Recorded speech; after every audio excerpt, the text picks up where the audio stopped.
คนมากมายถ่ายรูปกันเต็มตรงนี้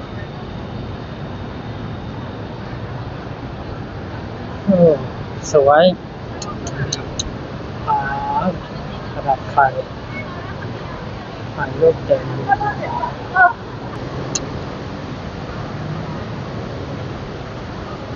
ปาชิโตสวยงามจริงๆดูเนี่ยใครที่มาถ่ายรูปกันตรงนี้สวยอีหลีทุกคน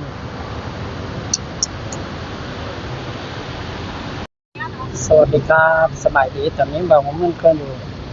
หน้าห้างสยามพารากอนนั่นเองนะทุกคนพามาดูความสวยงามกรุงเทพเลยทุกคนผู้คนมากมายเนาะเดินกันเยอะเลยในห้างก็เยอะเนาะเดี๋ยวจะพาชมโอ้โหคนเยอะมากเลยโอ้โหประดับไฟ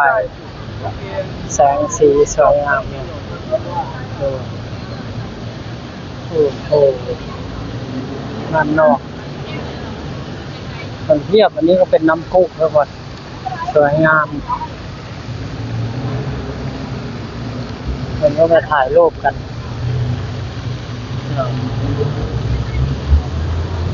นั่งชิวๆตรงนี้เลยถ่ายรูปถ่ายเร็ว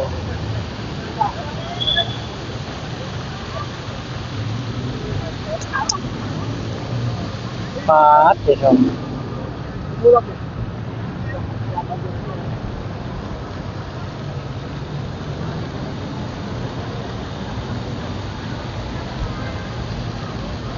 รถไฟ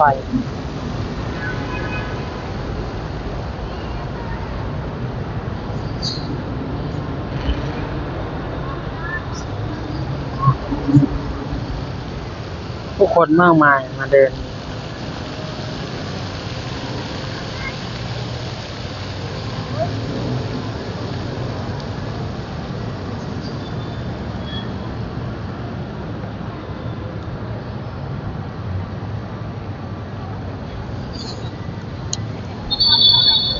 จะโชว์ถ่ายรูปกัน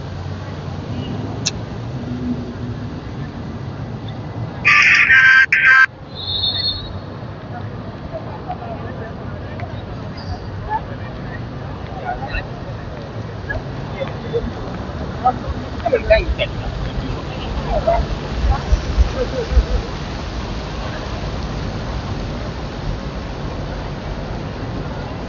โอ้โหรถไฟ2 ชั้นสวยงามจริงๆ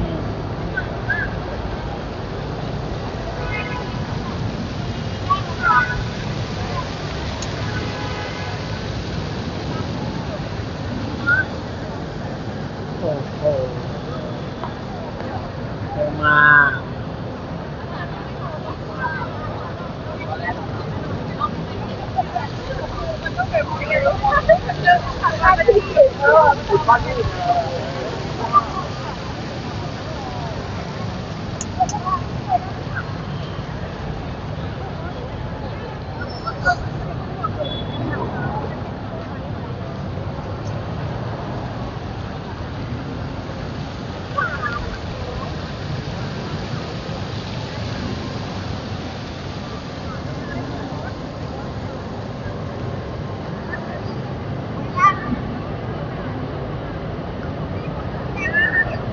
ด้านบนไปแล้ว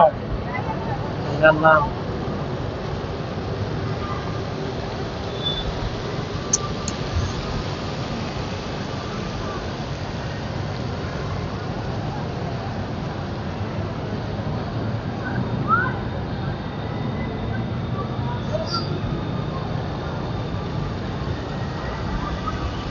เป็นมาก็ต้องว้าวเนี่ย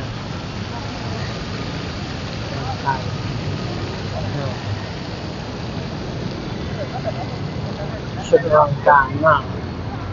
เราจะไปดูประตูไทยนะแม่ก็ทำสวยงามจริงๆนี่เป็นเข้ามาถ่ายรูปกันเต็มเลย อ้สวยสุดหรูหราเลยมาถ่ายรูปเต็ม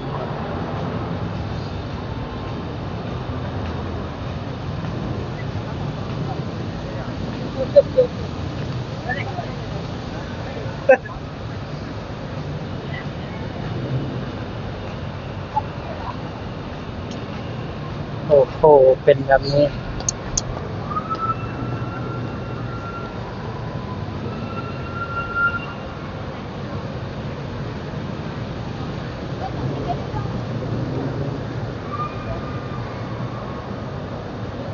สวยงามนะ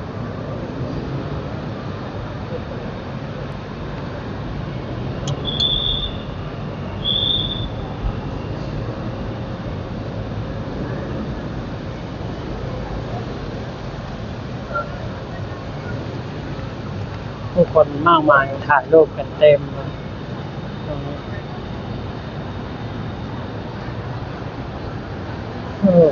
สวยระดับไฟถ่ายรูปเต็มเดี๋ยวจะมาเดินดูนะโอ้โหสวยงามมาก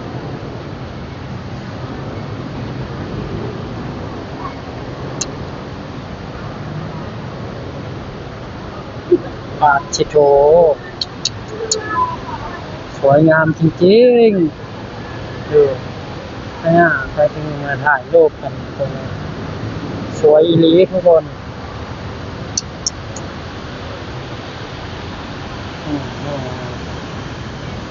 สวยงามจริง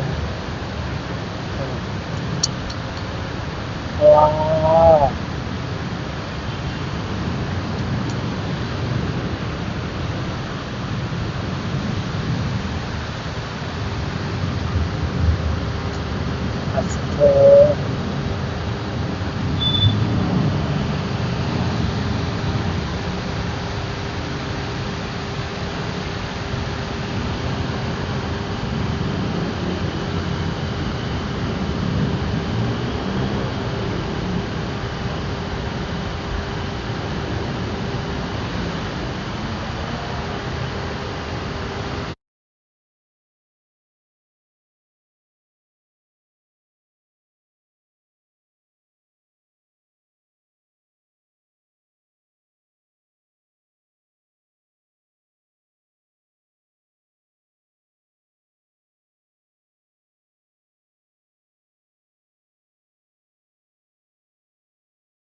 โอ้โหสวยงามอลังการมาก